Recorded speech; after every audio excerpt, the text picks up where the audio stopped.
मुजफ्फरपुर में एक बड़े हथियार तस्कर गिरोह का पर्दाफाश हुआ है। यहां Bihar special task force STF और मुजफ्फरपुर पुलिस की संयुक्त टीम ने कार्रवाई करते हुए 3 लोगों को गिरफ्तार किया है। इनके पास से प्रतिबंधित हथियार AK-47 एसाल्ट राइफल के अलग अलग हिस्से, 5 कारतूस व 3 मोबाइल फोन बरामद हुआ है। सभी अपराधियों को अलग अलग जगहों से दबोचा गया है। गिरफ्तार अभियुक्तों के तार कुख्यात छोटू राणा गिरोह से जुड़े होने का शक है। गिरफ्तार किए गए लोगों से पुलिस की पूछताछ में पता चला कि बिहार में AK-47 एसाल्ट राइफल की तस्करी के लिए एक बड़ा सिंडिकेट तैयार किया जा रहा था।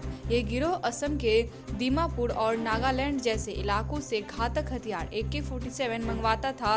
तस्करी के लिए ये हथियारों को कई हिस्सों में बांटकर उसको ट्रेन और अन्य सवारी के माध्यम से ट्रांसपोर्ट करते थे। मांग होने पर इन पार्ट्स को जोड़कर राइफल का रूप दे दिया जाता था। पुलिस से बचने के लिए ऐसा किया जाता है। इस मामले में SSP राकेश कुमार ने बताया कि सबसे पहले मुजफ्फरपुर रेलवे स्टेशन से जैतपुर थाना क्षेत्र के परखरौरा गांव के रहने वाले विकास कुमार को गिरफ्तार किया गया। उसके पास से AK-47 का बट और लेंस बरामद हुआ। इसके बाद विकास से पूछताछ के दौरान मिली जानकारी के आधार पर वैशाली के अनजान पीर वार्ड नंबर 4 निवासी सत्यम कुमार को AK-47 के अन्य पार्ट्स के साथ गिरफ्तार किया गया। इसके बाद मुजफ्फरपुर से ही अनीश को AK-47 के अन्य हिस्सों के साथ गिरफ्तार किया गया। पुलिस को संदेह है कि यह गिरोह कुख्यात छोटू राणा सिंह गिरोह से जुड़ा हुआ है, जो कि मुजफ्फरपुर और वैशाली इलाके में काफी सक्रिय है। इस गिरोह के खिलाफ हत्या, लूट समेत कई गंभीर अपराधों के मामले दर्ज हैं। बताया जा रहा है कि पिछले साल उसने मुजफ्फरपुर के सदर थाना क्षेत्र में एक रेस्टोरेंट में फायरिंग कर दहशत फैला दी थी। तभी से बिहार STF उसकी तलाश में जुटी हुई थी।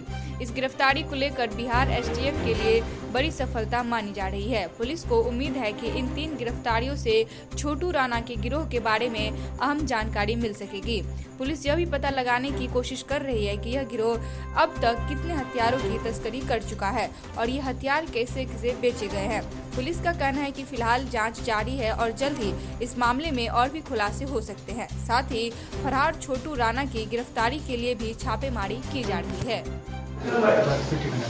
बिहार STF की स्पेशल टीम, मुजफ्फरपुर पुलिस की टीम और DIU की यूनिट, इन तीनों ही के द्वारा एक जॉइंट ऑपरेशन किया गया है। एक बहुत स्पेसिफिक इनपुट के आधार पे इस ऑपरेशन में 7 तारीख को अर्ली मॉर्निंग लगभग 2 से 3 बजे के बीच में रेलवे स्टेशन के बाहर 2 लोगों को डिटेन किया गया है और उनके पास से एक AK-47 जो असॉल्ट राइफल होता है उसका बट और उसमें एक लगाने वाली दूरबीन, इन 2 की बरामदगी की गई।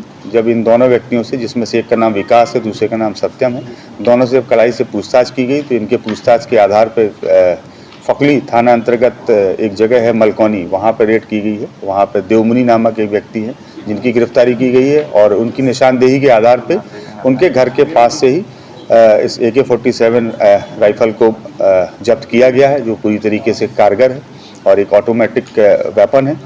और इनके साथ में 3 मोबाइल भी है जिनको जब्त किया गया है और जब ये वेपन पकड़ा गया है तो इस वेपन के साथ में 5 राउंड जिंदा गोलियां भी हम लोगों के द्वारा जब्त की गई। कितने लोग गिरफ्तार हुए हैं इसमें? कुल 3 लोग गिरफ्तार हुए हैं, जिसमें ये तीनों जो है वो बड़े अपराधी हैं। बेसिकली इस 3 लोगों में से 2 लोग कुरियर हैं जो वेपन को अलग अलग पार्ट्स में एक जगह विशेष से लेके यहाँ आते हैं और सप्लाई का काम करते हैं, और जो तीसरा व्यक्ति जिसका नाम देवमुनि है वो रिसीवर है। सब मुजफ्फरपुर का है या कहीं और का है? इसमें 3 लोगों में से 2 लोग मुजफ्फरपुर के रहने वाले हैं, जिसमें देवमुनि व्यक्ति है वो कुढ़नी फकली थाना अंतर्गत रहने वाले हैं।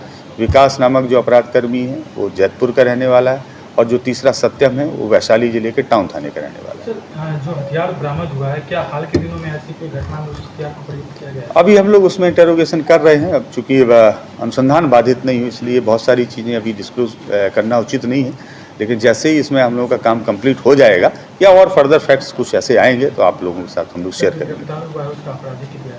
वो आप लोगों को देर शाम तक शेयर कर देंगे, क्योंकि इसके पहले इस टाइप की गतिविधि में इनकी अरेस्टिंग नहीं हुई है। फर्स्ट टाइम इनकी अरेस्टिंग हुई जब ये हथियार सप्लाई के रूप में थी।